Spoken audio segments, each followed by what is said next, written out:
صدقوني لو طفل عمره 5 سنوات هم ما يطلع حكي مشهد بالتلفزيون. يعني وين يريد يوصل الفن؟ ويا هلا والله بالشباب، شلونكم شخباركم؟ يا رب تكونون بخير وصحة وسلامة. رجعت لكم اليوم بفيديو جديد عن مسلسلات رمضان. مسلسلات رمضان بهاي السنة ثار للجدل، وخاصة مسلسل دفعة لندن وياه مسلسلات هم طلعت به المشاهد ما عجبت الناس. اليوم ويانا مسلسل دفعة لندن. مسلسل دفعة لندن خلينا نشوف أول لقطة من عنده شنو كان الحكي بيها، على مود نشوف ردة فعلنا شنو. روح صدام يدفع لكم، هذا كنتوا تصدقونه؟ انتم مو كافي خليتونا مشردين انهم تردون فلوس. كف عليك، مالت عليك يا حمار.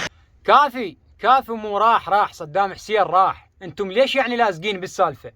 صدام دش الكويت.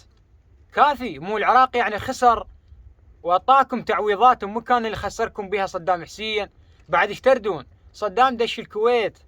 طبعا تحياتي للشعب الكويتي، خاصة ما راضين بهذا المسلسل، وكانوا ناس هواية رافضين هالمسلسل. وخلينا نشوف شخصيات اللي طلعوا وحكوا عن هالمسلسل وما كانوا راضين به نهائيا.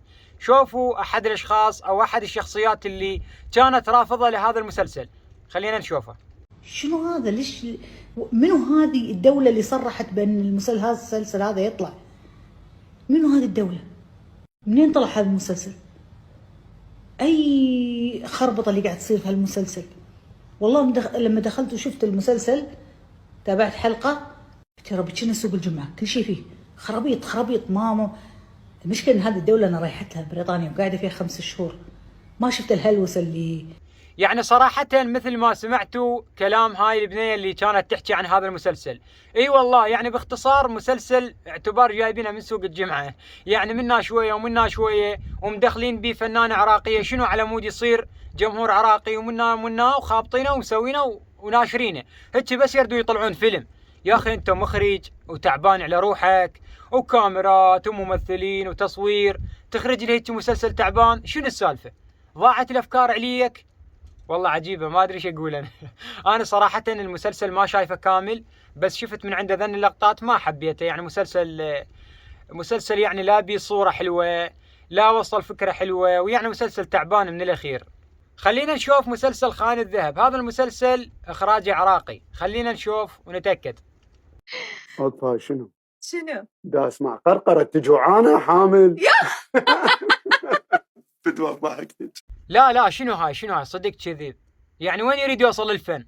يعني ضاعت عليك المشاهد، انت المخرج ضاعت عليك المشاهد، ما كتبت الا هذا المشهد.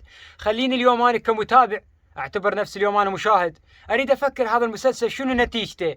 ترى النتيجة تعبانة. انا شغلة واحدة محيرتني، انت المخرج وين كنت قاعد وفكرت هاي الفكرة؟ ويا شباب راح تكون عندنا ردة فعل على مقاطع التيك توك المضحكة، وراح يكون وياي اخوي مصطفى الصغير ونشارككم بالمقاطع اللي تضحك. خلونا لايك واشتراك، اكتبونا بالتعليقات. تحياتي لكم، اشوفكم في فيديو ثاني، يلا باي باي.